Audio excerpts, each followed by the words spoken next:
kinukustodiya na ng Senate Impeachment Court ang box na ito mula sa Bureau of Internal Revenue.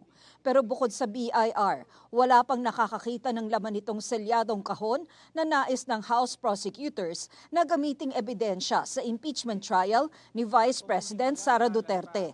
Iginigiit ng prosekusyon na mabuksan ang selyadong BIR box at mamarkahan bilang ebidensya ang mga laman nito.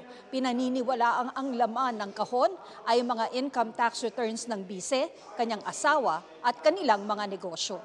Kahit sa pre-trial conference, tinutulan ng defense team ni Duterte ang pagbubukas at kahit ang pagmamarka lamang bilang ebidensya ng mismong kahon. Pero nakakita ngayon ng pag-asa ang House prosecutors na mabubuksan na ito sa mismong paglilitis. Payag na raw ang depensa na buksan ito pero meron daw kondisyon. Kailangan daw gawin ito sa isang executive session at hindi sa harap ng publiko. They changed their stance. They said, okay, we're agreeing now.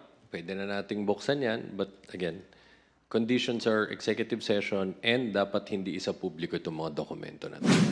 Pero para sa isang House prosecutor, si mamamayang Liberal Party List Representative Laila De Lima, hindi kailangan ng closed-door session para sa pagbubukas ng kahon. Hindi naman kailangan ng executive session. Bakit kailangan pa ng executive session? Yun lang naman ang gagawin muna.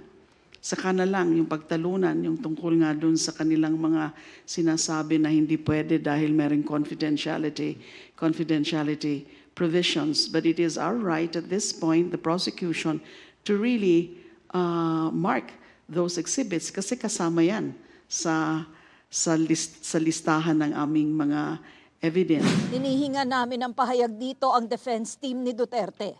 Ipinakilala rin ng House Prosecution Panel ang pangalawang batch ng private prosecutors, sina Attorney Theodore Te, Attorney May Divina Gracia, Attorney Reynaldo Robles at Attorney Arnold Labay. Magiging impeachment advisor and spokesperson naman si dating Representative Robert Ace Barbers. Magkakaroon pa raw ng pangatlong batch ng private prosecutors. Sa mga puna na hindi ba handa ang House Prosecution Panel, kaya dagdag ng private prosecutors? Ang prosecution kasi para kang nagpapatayo ng bahay. Ang defense naman, ang tungkulin nila ay i-demolish yung bahay. So sa mga magsasabi na hindi handa ang prosecution, kaya napakarami ang kinukuha nila mga abogado, hindi po totoo yun. Talagang nagkakaiba lang ang trabaho ng prosecution sa trabaho ng defense. Tina Panganiban Perez, Nakatutok, 24 Oras. At kaugnay ng impeachment laban kay Vice President Sara Duterte ay na-release na po ang pre-trial order. Binigyan ng kopya nito sa pamamagitan ng email ang defense at prosecution teams ayon kay Senate Secretary Attorney Renato Bantog Jr. Isusunod agad ang hard copy nito at kasunod nito ay pwedeng sumagot ang defense and prosecution sa loob ng 3 araw o hanggang Huwebes. Ang order ay naglalaman ng mga ebidensya at testigong napag-usapan sa pre-trial conference. Nakapaloob din dito ang trial dates na napagkasunduan.